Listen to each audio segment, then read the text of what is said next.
আর এই মুহূর্তে যে ছবিটা আপনাদেরকে দেখাবো, হালি শহরে সেখানে গিয়েছিলেন মমতা বন্দ্যোপাধ্যায়, তাকে লক্ষ্য করেই সেখানে উঠলো চোর স্লোগান। একবার দেখুন সেই মুহূর্তের ছবিটা।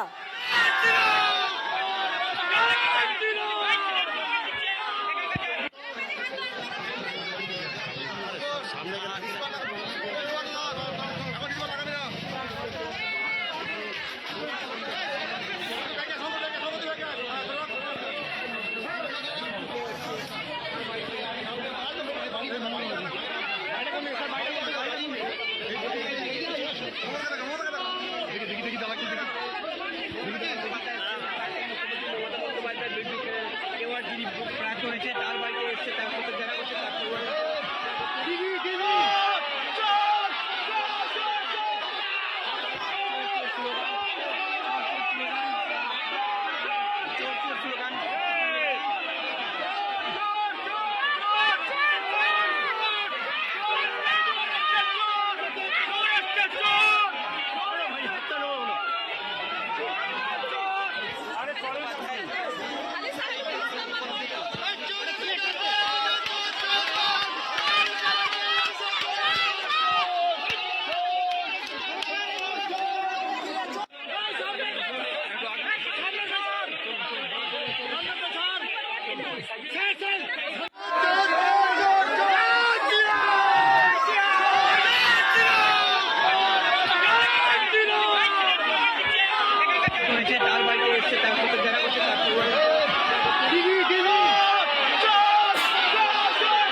আপনারা দেখছেন এই মুহূর্তে সেই মুহূর্তের ছবিটা দেখাচ্ছি, যখন মমতা বন্দ্যোপাধ্যায় হালি শহরে প্রবেশ করলেন, তার গাড়ি লক্ষ্য করে চোর স্লোগান। আমাদের প্রতিনিধি অনন্ত রয়েছেন। অনন্ত, যারা এই স্লোগান দিয়েছেন, কি অভিযোগ তাদের? দেখো, তাদের একটাই ক্ষোভ যে মমতা বন্দ্যোপাধ্যায় এতদিন তাকে আমাদের এলাকায় দেখা যায়নি। যেই একটি মৃত্যুর খবর শুনেছেন তখন তিনি দৌড়ে এসছেন রাজনীতি করতে। যখন সৈকত ভাওয়াল মারা গেল তখন তিনি আসেননি। তিনি কেস ধামাচাপা দিয়েছেন, কেসটা তিনি ভালো মতো চালাননি। আসল দোষীরা তারা ছাড়া পেয়ে গেছে, সেই জন্য কেস আবার নতুন করে রিওপেন করতে হয়েছে। এই সমস্ত অভিযোগ, এই সমস্ত ক্ষোভেই ফেটে পড়ে এলাকার বাসিন্দারা। এরপর তারা বিক্ষোভ দেখাতে থাকে, চোর চোর স্লোগান দিতে থাকে। তারপর অনেকে কাদাও ছোড়ে তার গাড়িতে। এই ঘটনায় ব্যাপক উত্তেজনা ছড়িয়ে পড়ে।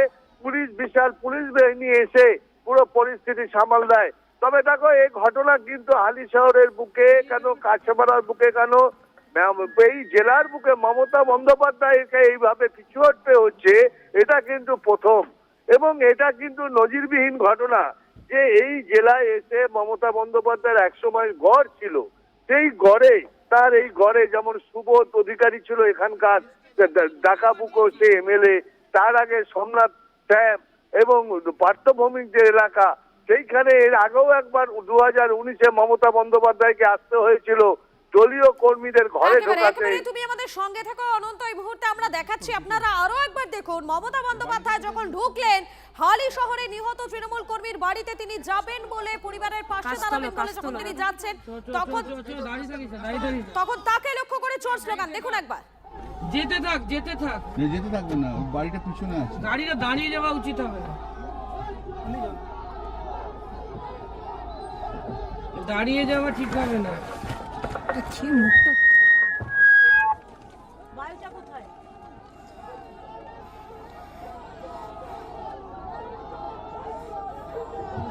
বাড়িটা কোথায়? কাঁচ ভেঙে যাবে।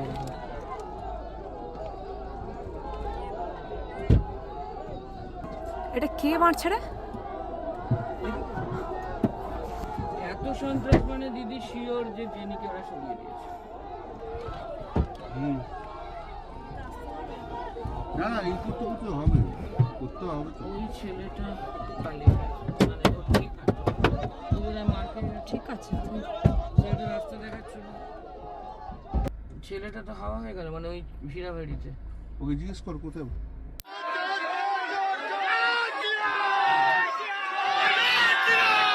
আপনারা দেখছেন সেই মুহূর্তের ছবিটা আপনাদেরকে দেখাচ্ছি এবং মমতা বন্দ্যোপাধ্যায় তিনি কি অভিযোগ করছেন, তিনি বলছেন ভয় পেয়ে গাড়িতে হামলা বিজেপির, গাড়িতে বড় বড় পাথর ছোড়ার অভিযোগ মমতা বন্দ্যোপাধ্যায়, মুখোশ খুলে যাবে বলে ভয় পাচ্ছে বিজেপির, দাবি মমতার। এই ঘটনার সঙ্গে দূর দূরান্ত পর্যন্ত বিজেপির কোনো সম্পর্ক নেই, হামলার নিন্দা করে দাবি রাজ্য বিজেপির সভাপতি শ্রমিক ভট্টাচার্যের। শোনাবো একবার মমতা বন্দ্যোপাধ্যায় এবং এর পাশাপাশি শ্রমিক ভট্টাচার্যের বক্তব্য, শুনুন। দিন না পাথর মেরেছে, এত ভয় পায় বিজেপি আমাকে, আমি বেরোবই, আমাকে আটকানো যাবে না, এটা আমার গণতান্ত্রিক অধিকার। কিসের জন্য ভয় পাচ্ছে আপনাকে, কিসের জন্য ভয় পাচ্ছে তার কারণ ওদের মুখোশ খুলে যাবে। হ্যাঁ, দেখা করেছি। পরিবারের পাশে থাকবেন, পরিবারের পাশে থাকবেন। देखिए, ममता बनर्जी के गाड़ी के ऊपर कीचड़ फेंकना, पत्थर फेंकना, चप्पल फेंकने का साथ दूर दूर तक भारतीय जनता पार्टी का कोई संपर्क नहीं है। और तृणमूल हम लोग को सिखाने मत आए ये क्या हो रहा है। जनता और तृणमूल का लड़ाई है। किसी मुख्यमंत्री तो बहुत दूर की बात है, किसी महिला नेत्री का गाड़ी के ऊपर, किसी नेता का गाड़ी के ऊपर पत्थर फेंका जाए, भारतीय जनता पार्टी इसका समर्थक नहीं है। हम इस घटना की निंदा करते हैं और ऐसा हुआ तो पुलिस है, उसका जो कार्रवाई करना है पुलिस करेगी। लेकिन तृणमूल को यह भी सोचना चाहिए कि जो अत्याचार कभी जनता भूला नहीं। মমতা ছুটে গেলেও তার উপর আস্থা নেই হালি শহরে মৃত তৃণমূল কর্মীর পরিবারেরই। রাজনীতি চাইছেন না মৃত তৃণমূল কর্মীর বাড়ির লোকজনই, মমতা বন্দ্যোপাধ্যায় সাহায্যই চান না মৃতের দাদা। বিচার পেতে বিজেপি বিধায়কের উপরই ভরসা রাখছে মৃত তৃণমূল কর্মীর পরিবারের সদস্যরা। মৃতের বাড়ির লোকের কাছে মমতা অনাহুত।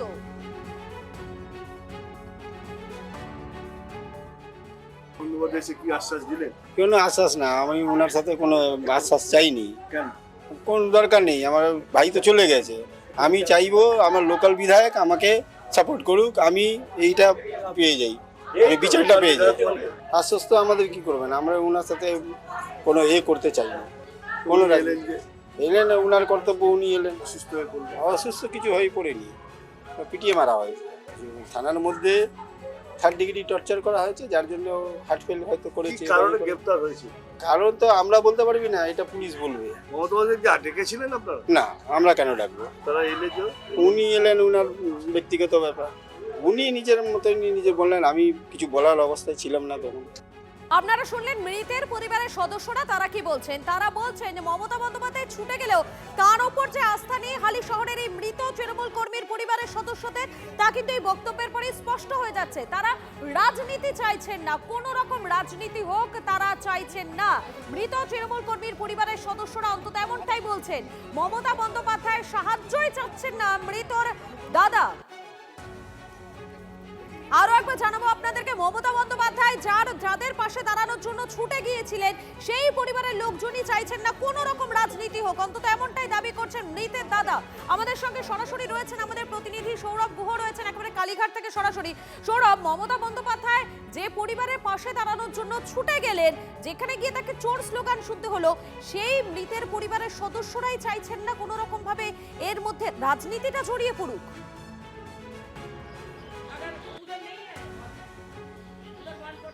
দেখো, তৃণমূল কংগ্রেসের তরফে যে কথা বলা হচ্ছে যে মমতা বন্দ্যোপাধ্যায় কাউন্সিলরের স্বামী, তিনি তার কাস্টোডিয়ান ডেথ হয়েছে এবং সেই জায়গা থেকে তিনি দেখতে গেছেন, এটা কোনো রাজনৈতিক কর্মসূচি নয়। এবং একই সঙ্গে তোমার মনে থাকবে এর আগেও মমতা বন্দ্যোপাধ্যায়ের বাড়িতে একেবারে প্রচুর পরিমাণে পুলিশি প্রহরা দেওয়া হয়েছিল যাতে তিনি বেরোতে না পারেন, এমনটাই দাবি করছে তৃণমূল কংগ্রেসের কালীঘাট শিবির। এবং আজকেও যে তিনি হালি শহরে যাচ্ছেন তার কোনো নির্দিষ্ট খবর কালীঘাটের অন্যান্য নেত্রীদের কাছে ছিল না। তাদের মূল যেটা বক্তব্য, এটা কোনো রাজনৈতিক কর্মসূচি নয়, তৃণমূল কংগ্রেসের কর্মী মারা গেছে, তৃণমূল কংগ্রেসের নেত্রী হিসেবে তিনি পাশে দাঁড়ানোর বার্তা দিতে গেছেন, এখানে কোনো রাজনৈতিক বিষয় এর মধ্যে নেই। কিন্তু অন্যদিকে যেটা কল্যাণ বন্দ্যোপাধ্যায় বলেছেন যে এই কাস্টোডিয়াল ডেথ নিয়ে সুপ্রিম কোর্ট পর্যন্ত যাবেন তিনি। এরই মধ্যে মৃতের পরিবার চাইছেন না কোনো রাজনৈতিক হস্তক্ষেপ। নিঃসন্দেহে এই বার্তাটি অস্বস্তি বাড়াবে তৃণমূল কংগ্রেসের কালীঘাট শিবিরকে, কিন্তু তারা যেটা বলতে চাইছেন এটা কোনো এর মধ্যে কোনো রাজনীতি নেই। যেহেতু একজন কাউন্সিলরের স্বামী মারা গেছেন যিনি নিজেও তৃণমূল কংগ্রেস কর্মী, তাই সমবেদনা জানাতে তৃণমূল কংগ্রেসের নেত্রী মমতা বন্দ্যোপাধ্যায় সেখানে গেছেন। অর্থাৎ মৃতের পরিবারের সদস্যরা তারাই চাইছেন না মমতা বন্দ্যোপাধ্যায়ের সাহায্য বিচার পেতে, কিন্তু তারা কোনো রকম ভাবে মমতা বন্দ্যোপাধ্যায়ের সাহায্যটাই তারা চাইছেন না। আর অপরদিকে হালি শহরে মমতা বন্দ্যোপাধ্যায় গাড়িতে জুতো কাদা তৃণমূল নেত্রীকে খুনের চক্রান্ত করেছিল বিজেপি, অন্তত এমনটাই অভিযোগ করছেন কল্যাণ বন্দ্যোপাধ্যায়। তৃণমূলের কোনো প্রতিনিধি গেলে তাদের সঙ্গে দেখা করতে বারণ করেছিলেন বীজপুরের বিজেপি বিধায়ক। দাবি হালি শহর থেকে ফিরে অন্তত এমনটাই করেছেন কল্যাণ বন্দ্যোপাধ্যায়। আপনারা জানেন আজ হালি শহরে যখন মমতা বন্দ্যোপাধ্যায়, কল্যাণ বন্দ্যোপাধ্যায় এর পাশাপাশি দোলা সেন তারা গিয়েছিলেন, তখনই তাদের গাড়ি লক্ষ্য করে চোর চোর স্লোগান ওঠে, এমনকি কাদা জুতো ছোড়ারও অভিযোগ উঠে আসে। আর এবারে মমতা বন্দ্যোপাধ্যায় অর্থাৎ তৃণমূল নেত্রীকে খুনের চক্রান্ত করেছিল বিজেপি, অন্তত এমনটাই অভিযোগ কল্যাণ বন্দ্যোপাধ্যায়ের। একবার শোনাই সেই মুহূর্তে ঠিক কি স্লোগান উঠেছিল, শুনুন।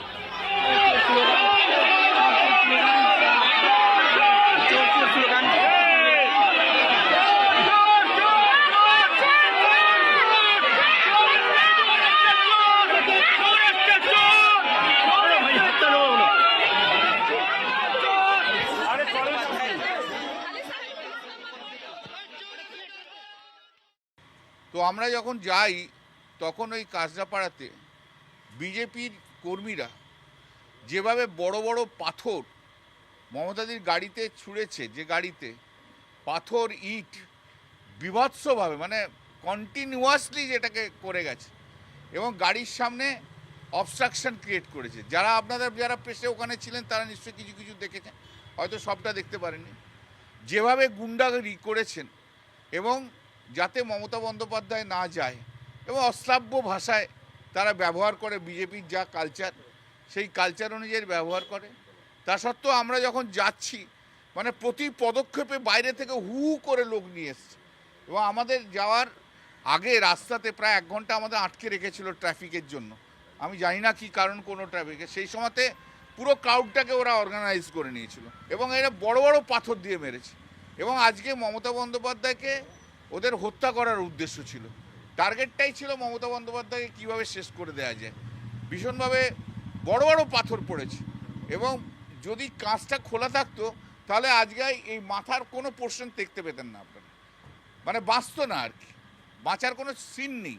যেভাবে পাথর বড় বড় পাথর ছুঁড়েছে, যেভাবে বড় বড় পাথর ছুঁড়েছে এবং আদলা ইট ছুঁড়েছে, এ ওখান দিক থেকে মারছে, ও দিক থেকে মারছে, কেউ সামনের দিক থেকে মারছে, কেউ পিছন দিক থেকে মারছে, কিন্তু বেসিক্যালি টার্গেটটা ছিল মমতা বন্দ্যোপাধ্যায় যেখানে বসেছিলেন যে সিটটাতে, সেই সিটটার উদ্দেশ্যে বড় বড় সমস্ত পাথর ইট সেখানে ছোড়া হয়েছে।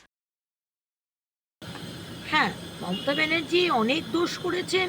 15 বছর ধরে অত্যাচার হয়েছে, মহিলাদের সম্মান করেননি, চুরি হয়েছে, সব হয়েছে, আমি সব মানছি। আজকে অভয়ার দিন, অভয়ার মৃত্যু দিন, সেটাও হয়েছে। মমতা ব্যানার্জি আপনি বিচার দিতে পারেননি, কিন্তু তার মানে এটা নয় যে আপনি মমতা ব্যানার্জিকে কাদা ছুড়বেন, চোর চোর বলবেন, জুতোর মালা পরাবেন। What is this? এটা বেঙ্গলের সংস্কৃতি নয়, এটা আমাদের সরকারের সংস্কৃতি নয়। এটা আমার মাননীয় মুখ্যমন্ত্রী, আমার মাননীয় রাজ্য সভাপতির সমর্থন নেই, আপনারা শুনে নিন। আর যদি কেউ বিজেপির নাম করে যদি ভাবছেন যে আমরা বিরাট আপনাকে জয় জয়কার করবো, আপনি ভুল করছেন, আপনার উপর অ্যাকশন নেওয়া হবে।